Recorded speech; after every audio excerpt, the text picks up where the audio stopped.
ఎన్ gold buyers మీ కష్టాల్లో నమ్మకమైన మీ ఆత్మీయ నేస్తం. అన్నీ ఉన్నాయి కాబట్టి ఐఎస్ఐ వాళ్ళు పాకిస్తాన్లో అల్లా అండ్ ఆర్మీ రూల్స్ అవును. అంతే, వీళ్ళిద్దరే నడిపిస్తారు పాకిస్తాన్. అందరికి తెలుసు. ఆ రోజు కూడా క్రైసిస్ జరిగినప్పుడు మీకు గుర్తుంటుంది, జేడీ వాన్స్ మాట్లాడింది అసీం మునీర్తో. ఉమ్, ఈ dent speak to Shahbaz Sharif, తర్వాత మాట్లాడంటున్నారు. అది కొంచెం ఫేస్ సేవింగ్ ఎక్సర్సైజ్ అది. ఉమ్, కానీ ఇండియాతో మాట్లాడినప్పుడు ఈ spoke to prime minister Modi. Correct. ఎందుకంటే పవర్ ఎవరి దగ్గర చూస్తున్నారు. పాకిస్తాన్ భయం మునీర్ ఏంటంటే- దగ్గర పవర్ ఉంది. పవర్ ఉంది. వీళ్ళకి భయం ఏంటంటే, సార్ మీరు చెప్పింది ఒక బేస్ ఇస్ వన్ ఆబ్జెక్టివ్. అది వాళ్ళు ఎప్పుడైనా వాళ్ళ పక్కన ఖతార్ల బేస్ ఉంది, ఇంత పెద్ద బేస్ ఉంది వాళ్ళ దగ్గర. ఉమ్, ఒక సంవత్సరానికి దాని మెయింటెనెన్స్ కాస్ట్ $6 బిలియన్. ఓ, ఉమ్, ఎవరు పే చేస్తున్నారు? ఖతార్ గవర్నమెంట్ పే చేస్తున్నారు. ఆలోచించండి. యూఎస్ బేస్ని మెయింటైన్ చేసుకోండి ఖతార్. ఎందుకంటే వీళ్ళకి తెలుసు యూఎస్ ఉన్నదాకా మా మీద చేయబెట్టడు. Qatar is the foundation of terrorism, అందరికి తెలుసు అది. ఉమ్, అది ముస్లిం బ్రదర్హుడ్ కానివ్వండి, అల్ఖాయిదా కానివ్వండి, ఐసిస్, అందరూ ఈవెన్ హమాస్ లీడర్స్ కూడా అక్కడే కూర్చుంటారు. కానీ వాళ్ళు ముట్టరు, యూఎస్ కూడా ముట్టరు. కానీ మన దగ్గరకు వచ్చినప్పుడు ఈ ప్రాబ్లం వచ్చినప్పుడు పాకిస్తాన్ అసీం మునీర్ ఎందుకు పిలిపించారంటే, మెయిన్లీ వాళ్ళ దగ్గర న్యూక్లియర్ మిసైల్స్ ఉన్నాయి. ఏ న్యూక్లియర్ మిసైల్ అసెంబుల్ చేసి పెట్టరు. న్యూక్లియర్ వార్ హెడ్ సపరేట్గా ఉంటుంది, మిసైల్ సపరేట్గా ఉంటుంది. This is the delivery system. ఇది ఇక్కడి నుంచి అక్కడ కొట్టాలంటే ఇది. దాని మీద 50 కిలోలు పెట్టాలన్నా, 100 కిలోలు పెట్టాలన్నా, న్యూక్లియర్ వెపన్ పెట్టాలన్నా డిసైడ్ చేసేది లాస్ట్ మినిట్లో. ఉమ్, మన కైరానా హిల్స్లో మనం కొట్టినప్పుడు we didn't hit the missiles. మనం ఏం చేస్తామంటే వాళ్ళ కేవ్ బయట కొట్టాం. వీళ్ళందరూ అండర్ గ్రౌండ్లో పెడతారు, పెద్ద కొండ కింద పెట్టుకుంటారు. ఈవెన్ ఇరాన్లో ఫైడ్రో చూడండి, నటాన్స్ చూడండి, వీళ్ళన్ని న్యూక్లియర్ ప్లాంట్స్ అన్ని. నటాన్స్లో ఒక ప్లాంట్ పైన ఉంది, మిగతా కింద ఉంది. వెరాజ్ ఇన్ ఫడ్రో the entire thing is below the 250 metre concrete barrier ఉందండి. దానికోసం బంకర్ బస్టర్ అంటున్నారు. ఉమ్, సో అసీం మునీర్ ఎందుకు తీసుకొచ్చారంటే, బేసిక్లీ వీళ్ళ దగ్గర ఉన్న మిసైల్స్ ఎక్కడ వెళ్ళకూడదు. ఇరాన్ పోతే అల్ఖైదా వాళ్ళు, లేకుంటే ఎవరైనా తాలిబాన్ వాళ్ళు వచ్చి కొట్టి తీసుకెళ్తే న్యూక్లియర్ మిసైల్ తీసుకెళ్ళి పాకిస్తాన్ దగ్గర ఒక్కటే ఉంది ఇప్పుడు ఇస్లామిక్ నేషన్లో. ఎవరు తీసుకెళ్తారో తెలియదు. రేపు అసీం మునీర్ లేడు, ఇంకా వాళ్ళ గవర్నమెంట్ పడిపోయిందో ఏమని అంటే ఆర్మీ చూసుకుంటారు. గవర్నమెంట్ ఏం చేయలేరు అక్కడ. గవర్నమెంట్ మన దగ్గర న్యూక్లియర్ బటన్ మోదీ దగ్గర ఉంది, Hmm. అక్కడ న్యూక్లియర్ బటన్ ఆర్మీ చీఫ్ దగ్గర ఉంది. మునీర్ దగ్గర ఉంది.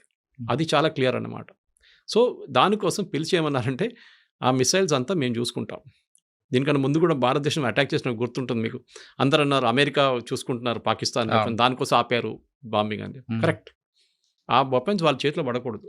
అల్ఖైదా కానివ్వండి, ఐసిస్ కానివ్వండి, తాలిబాన్ కానివ్వండి, లేకుంటే ఇరాన్ నుంచి వచ్చే నెక్స్ట్ రెజీమ్ కూడా. ఎందుకంటే పాకిస్తాన్ ఈ టెక్నాలజీ మొత్తం దొంగతనం తీసుకొచ్చారు జర్మనీ నుంచి, ఇంకోటి నార్త్ కొరియా దగ్గర నుంచి తీసుకొచ్చారు. సో నవ్వు తాళం వేసి ఆ చావి తీసుకెళ్ళి పెంటగన్లో పెట్టుకుంటారు. ఉమ్, దీన్ని పిలిచారు అంతే, ఇంకేం లేదు. ఇంకా మాట్లాడడానికి ఏం లేదు. We'll do deals with Pakistan అంట. పాకిస్తాన్ ఏం అమ్ముతారండి? వాళ్ళ మేజర్ ఎక్స్పోర్ట్ టెర్రరిజం. అవును. అదొకటే వాళ్ళు అమ్మగలరు. కానీ కొన్ని వేల కోట్ల రూపాయలు ఫండింగ్ చేస్తూ ఉంటున్నారు కదండి. ఎందుకు చేస్తున్నారు ఆలోచించండి. ఆ గవర్నమెంట్ పడిపోతుంది. పడిపోతే వాళ్ళ న్యూక్లియర్ అసెట్స్ ఎవరి దగ్గర ఉంటుంది? గవర్నమెంట్. ఐసిస్, అల్ఖైదా వీళ్ళు ఎవరైనా వస్తారు రేపు. తాలిబాన్ అక్కడ తయారైనట్ల ఆఫ్ఘనిస్తాన్, ఇక్కడ ఇంకో థియోక్రసిక్ గవర్నమెంట్ వచ్చేస్తుంది. ఉమ్, అమెరికాకి అదే భయం. దానికోసం ఇప్పుడు కాదు, ముందు నుంచే సోవియట్ యూనియన్ ఉన్నప్పటి నుంచి సపోర్ట్ చేస్తుంది దానికే వాళ్ళు. ఎందుకంటే ఎట్లయినా వీళ్ళ దగ్గర ఉన్న ఈ అసెట్స్ ఎక్కడ ఈ ఇస్లామిక్ టెర్రరిస్ట్ దగ్గర వెళ్ళకూడదు. మిసైల్ అయితే నాకు ప్రాబ్లం లేదు, కానీ న్యూక్లియర్ తీసుకొచ్చి ఒక న్యూయార్క్లో పడేస్తే నెక్స్ట్ 5,000-10,000 సంవత్సరాలు న్యూయార్క్లో ఎవరు ఉండలేరు. సో అమెరికా చాలా భయం ఉంది దాని మీద అన్నమాట. వీళ్ళు స్టేబుల్ నేషన్ కాదు సార్, మనలా కాదు. మన దగ్గర స్టేబుల్ నేషన్. మనం ఒక డెమోక్రటిక్ పార్టీ ఉంది, మన ఎలక్షన్ నడుస్తుంది, ఆర్మీ ఉన్నారు, ఎయిర్ ఫోర్స్, అంతా ప్రొఫెషనల్ సిస్టమ్. వాళ్ళ దగ్గర ప్రొఫెషనల్ కాదు. ఈ ఆర్మీ చీఫ్లు కానీ ఎయిర్ ఫోర్స్ చీఫ్ పాకిస్తాన్లో ఫస్ట్ రాగానే లండన్లో ఒక పెద్ద ఇల్లు తీసుకుంటాడు. వాళ్ళకి అమెరికా ఫండింగ్ ఎవరైనా ఇస్తారు దానికి. వాళ్ళ పిల్లల్ని ఆక్స్ఫర్డ్, కేంబ్రిడ్జ్ పంపిస్తారు, లేకుంటే MIT పంపిస్తారు. మీరు చూడండి, every Pakistani general from Yahya Khan um, to Pervez Musharraf to general Zia ul Haq అందరు ఇదే చేశారు. మన దగ్గర ఉన్న కశ్మీరీ పొలిటీషియన్స్ కూడా ఇదే చేస్తారు. ఒమర్ అబ్దుల్లా, ఫరూక్ అబ్దుల్లాకి లండన్లో ఇల్లు ఉన్నాయి, పెద్ద ఇల్లు ఉన్నాయి. వాళ్ళ పిల్లలంతా బయట చదువుకున్నారు. సో వాళ్ళకి టెండెన్సీ ఉంది అది. దాన్ని కంట్రోల్ చేయడం మొత్తం US చేతిలో ఉందన్నమాట. ఇప్పుడు కాదు, ముందు నుంచి. Um, that is exactly what Trump did. కొత్తది ఏం లేదు దాంట్లో. మోదీ గారిని పిలిచారు కదా డిన్నర్కి. అవును. ఈయన లంచ్ పిలిచినంత మోదీ గారు డిన్నర్కి పిలిచి నేను రానిలేపో అని చెప్పేసి ఆయన వచ్చేసాను. పూరి వచ్చారు. Ego problem. అరే నువ్వు వాన్ పిలుస్తున్నావు, నా మమ్మల్ని ఈక్వల్ చేస్తున్నావా? Is only an army chief. వాడు కావాలని చెప్పి వాడే మెడల్ వేసుకున్నాడు ఫీల్డ్ మార్షల్ అని చెప్పి.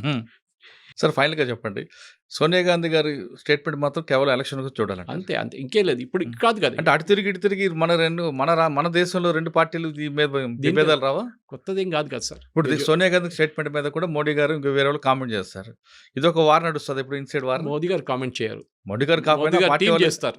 ఎవరికొరికి మోదీ గారు ఐటీ టీం ఉన్నారు, వాళ్ళ అమిత్ మాల్వియా లాంటి ఉన్నారు, వాళ్ళు కామెంట్ చేస్తారు. చేస్తారు. డెఫినెట్గా కామెంట్ చేస్తారు. పొలిటికల్ వారు వద్దు ఇక్కడ. పొలిటికల్ అని కాదు, మీరు ముస్లిం ఓట్ కోసం చేస్తున్నారు, నేను ఎప్పుడు రాసిస్తాను మీకు ఆ ట్వీట్ ఏముంటుందని. మీరు ముస్లిం ఓట్ల కోసం చేస్తున్నారు, మీరు అసలు కానీ ఇరాన్తో ఉన్న రిలేషన్షిప్లో ఇప్పుడు బీజేపీ ఒఫీషియల్గా ఏం మాట్లాడరు. బికాజ్ వాళ్ళకి తెలియదు ఈ గవర్నమెంట్ ఉంటుందో పోతుందో అని. పోతే ప్రాబ్లం లేదు, ఉంటే మనకు ఆ పోర్ట్ కావాలి, చబార్ పోర్ట్. పెద్ద ప్రాబ్లం అవుతుంది మనకి. Next third is oil. మన ఇరాన్ దగ్గర నుంచి బ్యాన్ పెట్టే ముందు యుఎస్ బ్యాన్ పెట్టేదాకా మన ఆయిల్ వాళ్ళ దగ్గర కొంటుండే, అది కూడా రూపీ పేమెంట్లో. ఎందుకంటే మొత్తం బ్యాంకింగ్ సిస్టమ్ నుంచి బ్యాన్ చేసి పడేశారు యుఎస్. సో రూపీ పేమెంట్ ఇచ్చి మనం తెచ్చుకున్నాం. దాని తర్వాత బియ్యం తీసుకున్నారు మన దగ్గర నుంచి, బియ్యం తీసుకుని మనకు క్రూడ్ ఆయిల్ ఇచ్చారు. సార్ ఇప్పుడు ఈ వార్ చూస్తుంటే కొంతకాలం ఎప్పటికైనా ఆగే కనిపిస్తుందా, లేదంటే దీనివల్ల ఇంకొంచెం ముందుకెళ్ళే అవకాశం ఉందా? అల్టిమేట్గా ఏమైనా ఫ్యూల్ రేట్ పెరిగే అవకాశం ఉంటుంది? క్రూడ్ ఆయిల్ రేట్ ఎప్పుడు పెరగదండి. ఒకటి, క్రూడ్ ఆయిల్ ఎప్పుడు రేపటి కోసం వాళ్ళు కొనాం మనం.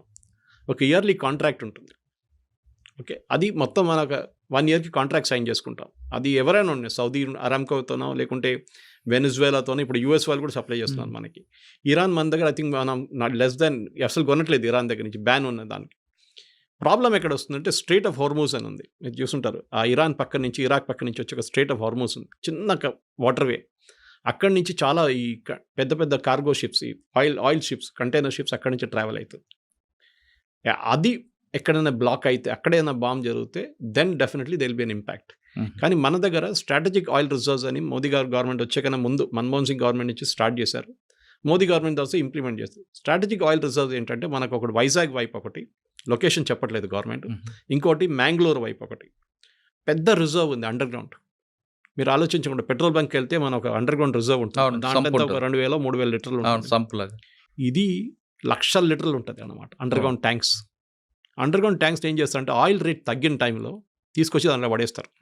ఆయిల్ రేట్ ఎంత పెరిగినా కానీ ఒక 3 నెలలు నడిచిపోతుంది మనకు, దానికి ఆ రిజర్వ్ మళ్ళీ రీఫైన్ చేసుకొని మనం యూజ్ చేసుకోవచ్చు. సో మన దగ్గర స్ట్రాటజిక్ రిజర్వ్స్ ఉంది. ఈవెన్ యూఎస్ మెయింటైన్ చేస్తారు. రేట్ ఎక్కువైనప్పుడు వాళ్ళు ఆయిల్ రిలీజ్ చేస్తారు మార్కెట్లో, ఉల్లిపాయలాగా అనమాట.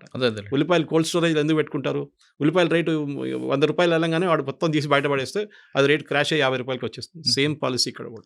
ఇప్పుడు కూడా అండమాన్ దగ్గర కూడా ఇంకొక రిఫైనరీ దొరికి ఐడెంటిఫై చేసినట్టున్నారు కదండి. అది ప్రాస్పెక్ట్ చేస్తున్నారు. అది ఇంకా రిఫైనింగ్ స్టేజ్కి, డ్రిల్లింగ్ స్టేజ్కి రాలేదు, ఇంకా ప్రాస్పెక్టింగ్ అంటారు దాన్ని. ఈ ఆయిల్ వెల్స్ ఎట్లా ఉంటుంది సార్ అంటే, ఒక 100 వెల్ డ్రిల్ చేస్తే దాంట్లో 3-4 పనికి వస్తాయి. ఓకే, మిగతా దాంట్లో లేదని కాదు, ఉంటుంది.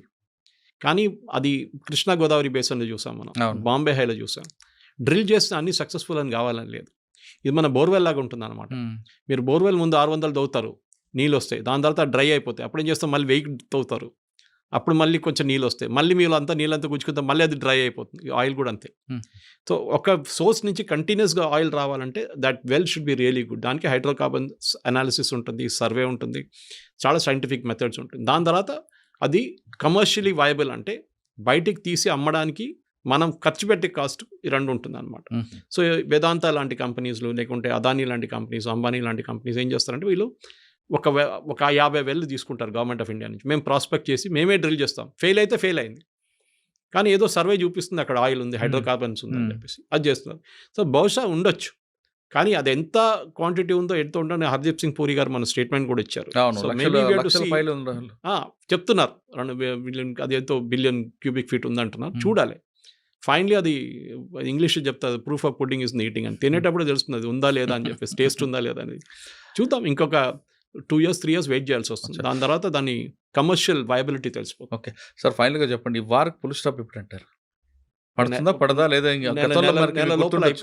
ఇరాన్ ఇరాక్ వార్ నడిచేది గతంలో, ఆ టైప్ లో ఇది ఉంటుందా?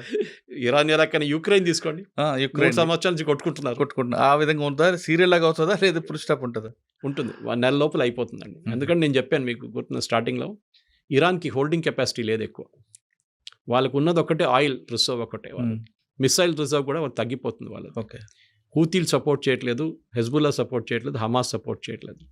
వాళ్ళు ఇప్పుడు ఏం చేయాలి, వాళ్ళు కంప్లీట్లీ ఐసోలేట్ అయిపోయారు.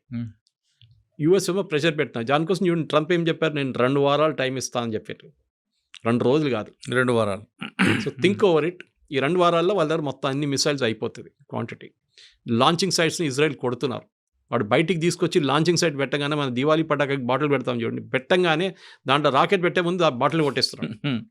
అది వీళ్ళు చేస్తున్నారనమాట. మ్మ్. So definitely by in another 10-15 డేస్లో ఇరాన్ కంప్లీట్గా సరెండర్ అయిపోతారు, లేకుంటే దే విల్ స్టాప్ ఫైరింగ్ అంతే. సరే ఆ విధంగా తీసుకొస్తారా, లేదు ఒక డిప్లొమాటిక్ గా మేమే వెనక్కి తగ్గుతున్నాం అని అంటారు? అదంతా పాకిస్తాన్ ఏం చెప్పారండి, ఆ, వాళ్ళే ఫస్ట్ ఫోన్ కాల్ చేసేసి మేము సీస్ఫైర్ కావాలన్నారు. అవును. దాని తర్వాత మాట్లాడలేదు. ఇప్పుడు ఎవరు అంటే చెప్పారు? అదే అదే ఎంఓలోకి వస్తారు వీళ్ళు కూడా. They have to face saving exercise అంటారు ఇంగ్లీష్లో. మ్మ్.